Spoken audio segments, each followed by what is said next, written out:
Hello বন্ধুরা, সিপ্রাস makeover and ব্লগসের তরফ থেকে আমি আর একটা নতুন ভিডিও নিয়ে আসছি, যেটা খুব চটজলদি রান্না হয়ে যাবে। তো কিছু চিকেন এনেছিল, হঠাৎ মাথায় এলো কি করা যায়। তো চটজলদি একটু বিরিয়ানি আর চিকেন চাপ করব বলে ভেবে ঘরোয়া যা যা ছিল সেইগুলো দিয়েই শুরু করে দিলাম। দেখতেই পাচ্ছ, আদা রসুন কাটা রয়েছে, এখানে একটা দই, একটু বিরিয়ানি মশলা সানরাইজের, কিন্তু এটা কোনো ব্র্যান্ড প্রমোশন নয়, জাস্ট করেছিল। এবারে চিকেনগুলোকে আমি একটা বোলের মধ্যে দিয়ে দিচ্ছি। যেহেতু ঘরোয়া চিকেন এনেছিল, ছোটোই পিস ছিল, খুব বড় নয়, তো আমি সেগুলো দিয়েই বিরিয়ানি করব ভাবলাম বিরিয়ানি আর চিকেন চাপ একসাথেই বানাবো। তো খুব অল্প সময়ের মধ্যে তোমরা দেখতেই পাচ্ছ আমি একসাথে ম্যারিনেট করে নিচ্ছি। মানে চিকেন প্রায় 1.5 কেজির মতন ছিল। তো সেটাকে দই দিয়ে আমি ম্যারিনেট করছি, দই আর গোলমরিচের গুঁড়ো দিয়ে ম্যারিনেট করে আধা ঘন্টার মতন আমি রেখে দেব। হঠাৎই প্ল্যান হলো যে কি করা যাবে, রোজ রোজ চিকেনের ঝোল ভালো লাগছে না, তাই ভাবলাম কিছু একটা করি। তো দই আর গোলমরিচের গুঁড়ো দিয়ে দেখছো ভালো করে এটাকে ম্যারিনেট করে রেখে দিতে হবে মিনিমাম আধা ঘন্টা, তো আধা ঘন্টার বেশি হলেও হবে। তো ওটা করে আমি কড়ায় সাদা তেল দিয়েছি খানিকটা, তারপরে কিছুটা ঘি দিয়ে দিচ্ছি। কেউ না চাইলে ঘিটা নাও দিতে পারে, তবে ঘিটা দিলে গন্ধটা আর একটু ভালো লাগে। কিছু পেঁয়াজ কাটা রয়েছে, প্রায় 500-র মতন পেঁয়াজ কুচি করা রয়েছে। আমি ওটাকে সাদা তেল আর ঘিয়ের মধ্যে দিয়ে একটু লাল লাল করে ভেজে নেব। যেটা আমার বিরিয়ানিতে লাগবে, খানিকটা বেরেস্তার কাজ করবে। আর খানিকটা পেঁয়াজ দিয়ে আমি একটা মশলার সাথে পেস্ট করব। মশলা ঠিক নয় ওটা, দেখাবো পরপর। তো মোটামুটি দেখছো পেঁয়াজটা বেশ লাল লাল হয়েই এসছে। এইরকম নাড়াচাড়া করতে করতেই লাল লাল হয়েই গেছে প্রায়। এবার আস্তে আস্তে তুলে নেব। তুলে নিয়ে একদম একটা জায়গা আলাদা সরিয়ে রাখবো, এবং কড়ার মধ্যে যে তেলটা থাকবে, তেল আর ঘি মেশানো, যেটা দিয়ে আমি পেঁয়াজটা ভাজলাম, এই যে এই তেলটার মধ্যেই আমি এবার আলু কেটে নুন হলুদ মাখিয়ে রেখেছিলাম, সেই আলুগুলোকেই ভেজে নেবো এটাতে, তাতে এই আলুগুলো বিরিয়ানিতে দেবার কাজে লাগবে। মানে খুব অল্প সময়ের মধ্যে ঘরোয়া পদ্ধতিতে এবং ঘরোয়া যা জিনিসপত্র ছিল আমি সেইগুলো দিয়েই করলাম, বাইরে থেকে কিচ্ছু অ্যারেঞ্জ করিনি, বাড়িতে যা ছিল সেই দিয়েই করার চেষ্টা করছি। দেখো আলুগুলো লাল লাল করে ভেজে তুলে নিলাম।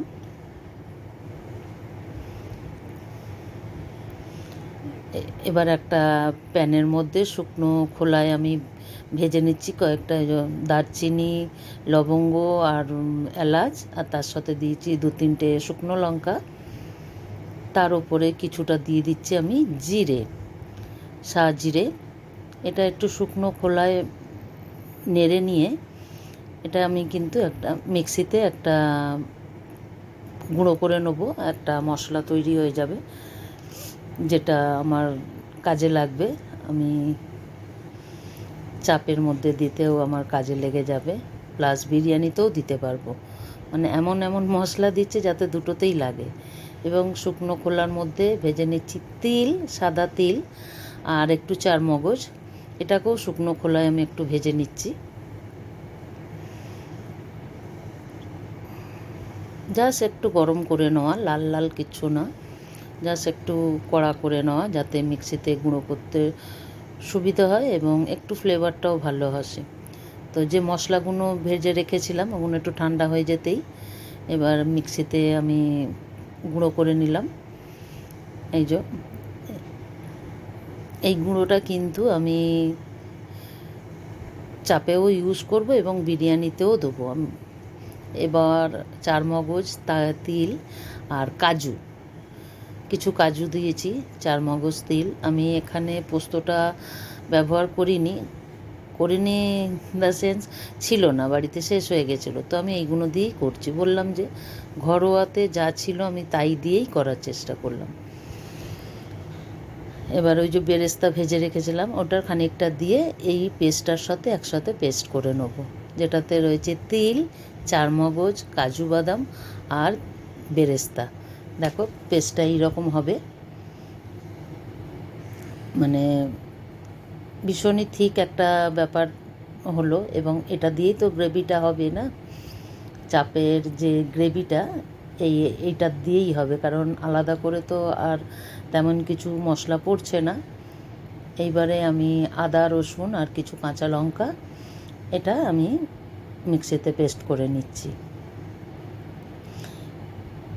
এটা আমাকে চিকেনটা কষানোর সময় আমার দিতে লাগবে।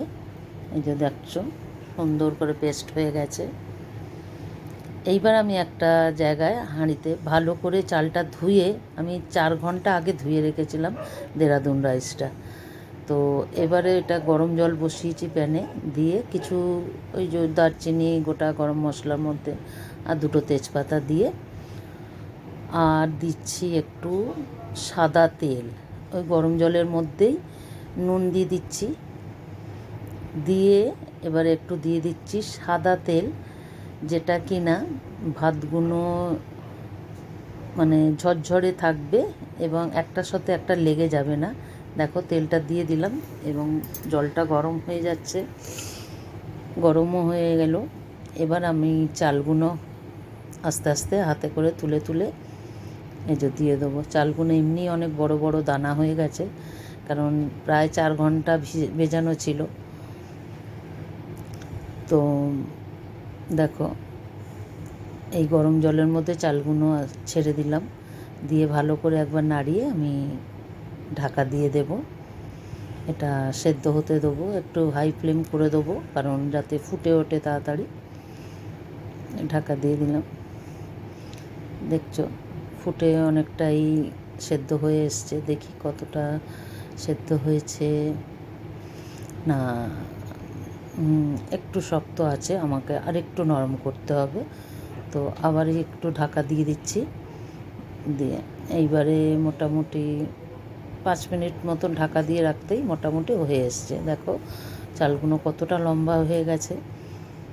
আচ্ছা, ফ্যানটা ঝরিয়ে রেখে দিয়েছি। এবার এই কড়ার মধ্যে আমি তেল দিয়ে দিলাম, ওই যে তেলটা বেঁচে ছিল বেরেস্তা করার পরে, তার মধ্যে আবার একটু হোয়াইট অয়েল দিয়ে দিলাম। এবার তাতে তেজপাতা দিচ্ছি আর গোটা গরম মশলা একটু দিয়ে দিচ্ছি, দিয়ে এটা একটু লাল লাল ভাজা হয়ে গেলেই এই যে আদা রসুনের পেস্টটা যে আমি করেছিলাম সেটা কিন্তু এর মধ্যে পুরোটাই ঢেলে দিচ্ছি। মানে মোটামুটি 3-3.5 চামচের মতন হবে, একটা আন্দাজ মতন দিতে হবে। আমার এখানে প্রায় 1.5 কেজির মতন মাংস আছে, তো আমি যতটা দেখালাম ওটাই দিলাম। আর এখানে রেড চিলি পাউডার আমি 2 চামচ দিচ্ছি, আর হলুদ গুঁড়ো দিচ্ছি 1 চামচ। কারণ কি আমার খুব কালারের দরকারও নেই, কিন্তু রেড চিলি পাউডারটা জানোই ভীষণই কালার হয়। দেখো কীরকম কালার হয়ে গেছে। এবং সাদা, যেহেতু চিকেনটা সাদা দই মাখানো আছে, তো তার সাথে দেখবে কালারটা খুবই ভালো লাগবে, রঙটা দেখতে খুব সুন্দরও হবে। এগুলো আস্তে আস্তে তুলে তুলে মশলার ওপরে দিয়ে দিতে হবে।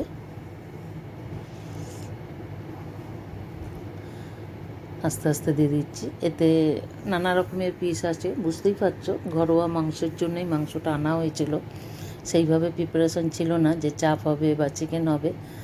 তার পিসেসগুলো একটু বড় বড় করতে হয়, তো সেরকম কিছু পিস ছিল না, নর্মালি ঘরে যেরকম খাই সেই রকমই পিস ছিল। তো এবার এটাকে ভালো করে নাড়াচাড়া করে ঢাকা দিয়ে একটু প্রথমে হাই ফ্লেম করে দেব, কারণ এর থেকে জলও বেরোবে, প্লাস একটু গরম হবে। যেহেতু বুঝতে পারছো ফ্রিজে আমি আধা ঘন্টার মতন ফ্রিজে রেখেছিলাম, একটু ঠান্ডা আছে, তো একটু গরম হতে লাগবে। তো এটাকে আধা ঘন্টার মতন ফ্রিজে রেখেছিলাম। এবারে চাপা দিয়ে দিয়ে ভাজতে হবে। দেখো এবার আস্তে আস্তে কতটা জল বেরোচ্ছে।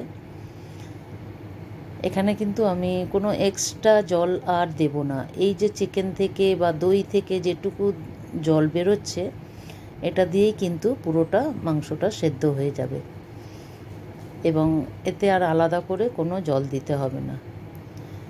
আন্দাজ মতো নুন দিতে হবে। ঢাকা দিয়ে দিয়ে ভাজছি যাতে সেদ্ধটা হয়ে যায়, কারণ আমি বিরিয়ানিটা করব মোটামুটি 90 ভাগ পুরোটাই সেদ্ধ হয়ে যাবে, আর 10 ভাগের মতন একটু থাকবে, যাতে যেটা আমি ধিমে আঁচে বসিয়ে দেব, জাস্ট 10 মিনিটের মতন থাকবে, ওতেই আর 10% সেদ্ধ হয়ে যাবে। এই যে আন্দাজ মতন নুন দিয়ে দিলাম, আর যে গুঁড়ো করা যে মশলাটা করেছিলাম শুকনো খোলায়, সেই মশলা খানিকটা দিয়ে দিলাম এতে, দিয়ে এবার আবার ভালো করে নাড়াচাড়া করে নিচ্ছি। নিয়ে আবার ঢাকা দিয়ে দেবো, কারণ মাংসটা সেদ্ধ হতে হবে, আর এক্সট্রা কোনো জল দেবো না আমি। এই জলটাই শুকনো হবে প্লাস সেদ্ধও হবে। দেখো অনেকটাই সেদ্ধ সেদ্ধ হয়ে এসছে, কারণ যা জল বেরোচ্ছে মাংসটা এমনিই খুব তাড়াতাড়ি সেদ্ধ হয়ে যাবে, আর চিকেন তো একটু নরমই হয়। দেখো মাংসগুলো কেমন হাড় থেকে ছেড়ে ছেড়ে আসছে, এর থেকেই বোঝা যাচ্ছে যে মাংসটা ভালো মতন সেদ্ধ হয়ে যাচ্ছে। মানে মোটামুটি মানে এই মাংস খাওয়া যাবে এই রকম। মানে আমি বিরিয়ানিটা যে করব কাঁচা কিছুই থাকবে না, জাস্ট একটা লেয়ারটা দেবার জন্য যেটুকু দিয়ে স্ট্যান্ডিং সময় একটু বসিয়ে রাখা, সেই জন্যই। দেখো মোটামুটি হয়ে গেছে। আমি বিরিয়ানির জন্য অর্ধেক মাংস তুলে নিয়েছি, আর এটা চাপের জন্য যে কাজু, তিল আর চারমগজ দিয়ে একটা পেস্ট করেছিলাম, আর বেরেস্তা দিয়ে, সেই পেস্টটা আমি এখন এই কষা মাংসের ওপরে দিয়ে দিলাম। দিতে এটা পুরো চাপের এটাই হয়ে গেল। মানে আমি কষা মাংসের থেকে খানিকটা তুলে নিলাম, ওটা আমি বিরিয়ানিতে দেব বলে, আর বাকি অর্ধেকটা যেটা ছিল কড়ায়, আমি তাতে ওই কাজুর পেস্টটা দিয়ে দিলাম। কাজু, তিল আর চারমগজ, তার সাথে বেরেস্তা ছিল। ব্যাস, এটা দিয়ে এবার আবার একটু ঢাকা দিয়ে জাস্ট মশলাটা একটু ভাপানোর জন্য। দেখো কত সুন্দর রং এসছে এবং তেলগুলোও ছেড়ে এসছে। একদম অলমোস্ট আমার চিকেন চাপ রেডি। দেখতেই পাচ্ছ কালারটা। এইবার আমি একটা গামলার মধ্যে একটু ঘি মাখিয়ে নিয়েছিলাম, নিয়ে এবারে বিরিয়ানির জন্য আমি চিকেনগুলো দিলাম। খানিকটা আলু আর চিকেন, আলুগুলো ভাজাই ছিল যেন, আমি ভালো করে ভেজে নিয়েছিলাম যাতে সেদ্ধ হয়েই গেছিলো। এবার এটার লেয়ারটা দিয়ে এবার কিছুটা ভাত আমি সাজিয়ে দেবো এর ওপরে। ভাতগুলো দেখতে পাচ্ছ কতটা ঝরঝরে হয়েছে, একটার সাথে একটা ভাত কিন্তু লেগে নেই, খুব সুন্দরভাবে সেদ্ধও হয়েছে এবং একদম গোটা গোটা সুন্দরভাবে রয়েছে। এই যে ভাতের লেয়ারটা দেওয়ার পরে আমি খানিকটা আবার ঘি দিয়ে দিলাম। ঘি দিয়ে আবার কিছুটা গুঁড়ো মশলা যে করেছিলাম সেই গুঁড়ো মশলাটা দিয়ে দিলাম। আচ্ছা, তার সাথে একটু দিয়ে দিচ্ছি বিরিয়ানির মশলা, যেটা কিনা একটা ব্র্যান্ড দেখা যাচ্ছে, কিন্তু আমার কাছে এটা ছিল যার জন্য দেখা যাচ্ছে, অন্য কোনো উদ্দেশ্য নয়। এই যে বেরেস্তাগুলো দিয়ে দিলাম এর ওপরে। দেখো এবার কেওড়া জল, ওই যে 1 ছিপি মতন কেওড়া জল ছড়িয়ে দিলাম ওপর দিয়ে। দিয়ে আবার একটা লেয়ার আলু, চিকেন, এগুলো আবার একটা লেয়ার দিয়ে দেব। মানে দুটো লেয়ারেই আমার হয়ে যাচ্ছে, কারণ কি খুব বেশি চাল প্রায় 600 গ্রামের মতন ছিল, আমার মাংসর ভাগটাই বেশি ছিল আর কি। তো এটা আবার সাজানো হয়ে গেল। এবার এর ওপরে আর একটা লেয়ার, ভাতের লেয়ারটা পড়ে যাবে। সুন্দর করে চারপাশটা একদম বিছিয়ে দিতে হবে, যাতে যখন তোলা হবে মানে খাবার জন্য সার্ভ করা হবে, তখন যাতে ভাতের সাথে সাথে আলু মাংস সবই অল্প অল্প ওঠে। এই যে আবার ঘি ছড়িয়ে দিলাম। তারপরে এবার আবার সেই ভাজা গুঁড়ো মশলাটা দিচ্ছি, দিয়ে আবার সেই বিরিয়ানি মশলাটাও দিয়ে দিচ্ছি, দিয়ে আবার একটু বেরেস্তা আছে সেই বেরেস্তাটাও দিয়ে দেবো।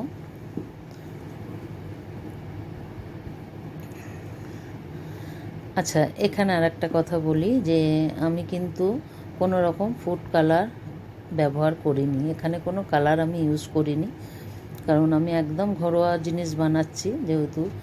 আর যেহেতু চিকেনটা হয়েছে ওতে একটু হলুদ লঙ্কা পড়েই ছিল, তো তার একটা কালার আছে, তো সেই জন্য কালারটা এমনিই এসে যাবে। আবার একটু কেওড়া জল ছড়িয়ে দিলাম, দিয়ে ব্যাস সব প্রসেস হয়ে গেল। এইবার ভালো করে ঢাকনাটাকে চেপে আটকে দিচ্ছি। এমনি ঢাকনাটা পুরো সেম মানে হাওয়া বেরোনোর জায়গা নেই, আর এটা তো ফুটবেও না, ভাবটা থাকবে। দেখো একদম 10 মিনিট বাদে সুন্দরভাবে একদম হয়ে গেছে। আমি তুলে দেখাচ্ছি তোমাদের কতটা ঝুরঝুরে হয়েছে। দেখো সুন্দরভাবে হয়েছে, এবং এইভাবে যদি তোমরা বানিয়ে খাও আমি মনে করব তোমাদেরও ভালো লাগবে। তবে